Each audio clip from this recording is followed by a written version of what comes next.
untung seketika tapi rugi seumur hidup. Jangan menaikkan harga secara mendadak dalam Tahun Baru Cina ataupun biarpun Raya Aidilfitri yang akan datang.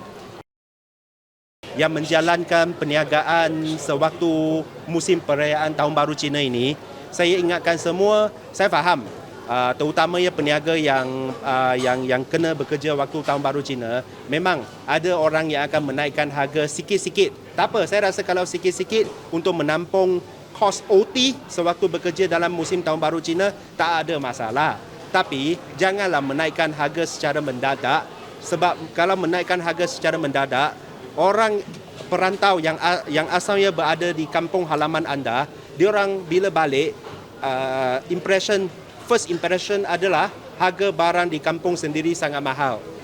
Peniaga memang ada hak untuk mencari keuntungan, tetapi pengguna pun ada hak untuk menikmati barang dalam harga yang munasabah. Bekalan untuk setiap harga barang, untuk setiap barang yang diperlukan seperti ayam, telur dan sebagainya, sebenarnya adalah mencukupi di negeri Perak.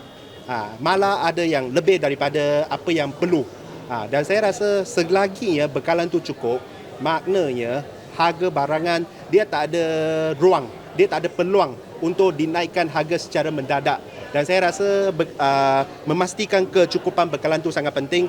Nasihat saya, kalau nak untung, kita untung secara berhemah, kita untung secara beretika, supaya semua akan terus ada dalam mood yang baik. Sebab tahun ini kita ada CNY dengan Ramadan sekali.